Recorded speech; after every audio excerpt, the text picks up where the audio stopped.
Dr. Henry Rotich. I'm the chairman of the Kenya-China Alumni Association. Welcome to my home. My wife, she is Chinese. My name is Xu Jing, and but my colleague or my friend, they like to hear I tell them my name is Mrs. Rotich. When I say my name is Mrs. Rotich, everyone, wow, what? They cannot believe. Yeah, but it's true. I tell them I'm married in Kenya, so my name Mrs. Rotich.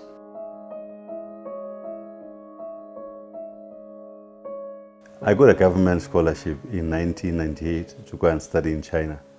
That time, not many students had gone to China. Of course, we had the first students from 1982 who went to study in China, but there were few. So in 1998, I applied for a scholarship because I saw it in the newspapers. It was in the newspapers, so I decided to apply.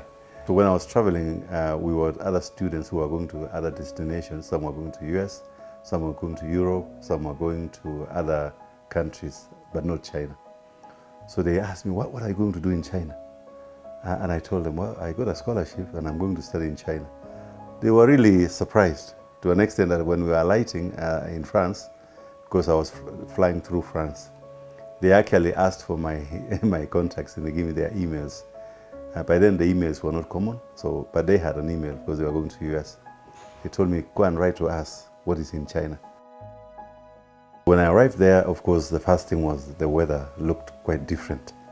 It was so hot and the sun was more strong.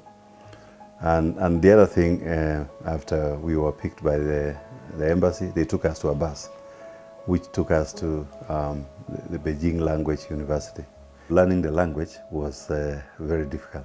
I look at the characters and they were very strange. I used to think they were sticks, that you are drawing sticks. For the first 1 week, I was in class, I couldn't read anything, I couldn't understand anything, I couldn't say anything. The lecturer was speaking in Chinese, teaching Chinese in Chinese. So we were just looking at her and we didn't know what she was saying. Later on, I became friends with one of the Korean students who had a dictionary, electronic dictionary. So he used to type words and show me what it means. When the lecturer says something, he types and then shows me. Then, of course, I would try to answer by either using hand signals or drawing. Because I remember one time they asked me to describe how we celebrate Christmas here. So I went to the whiteboard and I drew a chicken. I remember I drew also a goat and some other things to show what we eat. Then I met a friend, a Chinese friend called Jeff, and we've been good friends. He could speak English. He used to have me as well to learn Chinese. 周日啊，你在办公室吗？还是在家呢呀？没有，在家里，在家里。啊，在家里。初二啊，过年啊。对。那你在北京还是在那个九龙啊？ I remember the first Spring Festival, we traveled with him. He invited me to their family, which was thousands of kilometers away, and we traveled for 4 days. But when I reached there, his family was fantastic. They welcomed me like one of them. We really had fun there. And I remember on the day of the Spring Festival, I was even given a hongbao. Hongbao is a small envelope which the children and the elderly people are given by the family with some little money inside it. So when I checked, there were 200 yuan. And you know that time, that was a lot of money. I think it was more than 20,000, actually about 30,000 Kenyan shillings then. So you see, they treated me as one of their family members. And I remember I kept that money until I came back to Kenya. And that's where I actually started really having a positive view of the Chinese people. The first time I met him, he didn't talk too much, but I can feel his tone, the face, the action. Something you don't need to use language to communicate, but the action can show you he's very polite and a gentleman. Because I met him in 1999, and we did our wedding in 2006, means we used 7 years to know each other. So that 7 years, so many stories happened to each other. And that 7 years, and he just like my brother, took care of me nicely. Since I was in university, I did my bachelor degree, and after that, I work in the university, and he followed me to come to my university, did a PhD degree. So the time he finished his PhD degree, so we met 7 years. We used 7 years to communicate with each other and help each other, encourage each other. So I think I never doubt he's just like my very good friend and a good brother. So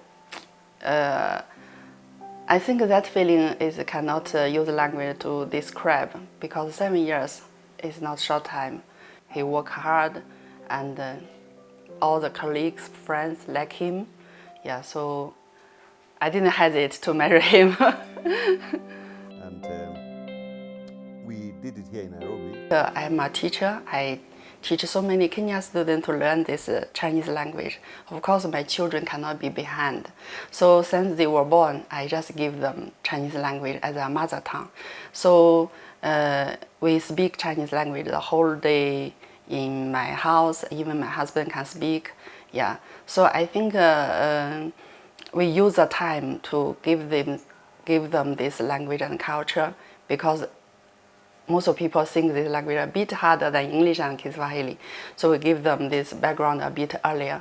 Then now, because we live in Kenya, so Kiswahili, English is your government language. I never think this can be a problem or challenge for my children.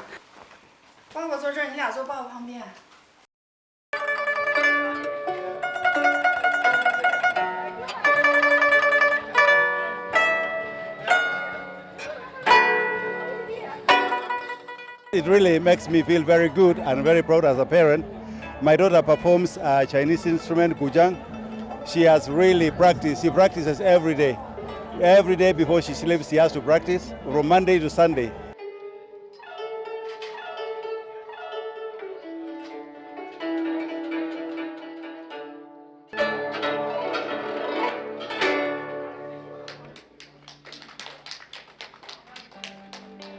Before I left Kenya, I had gotten a job with Kenya Bureau of Standards, and I was working in the labs as a laboratory analyst. So when I was going to China, I really wanted to advance my knowledge in that area. I had this deep in my heart that I should come back and help and contribute towards what my government wanted me to do. And I've done that exactly. My real interest is to see that we're having more manufacturing here in Kenya for export and domestic consumption. So there's a possibility for collaboration with Chinese. I always say working with Chinese, not working for Chinese. So I encourage the alumni to work with Chinese. When you go to China, come back with a partner, come back with a company which is coming to set up here to invest. When you're in China, be our ambassador.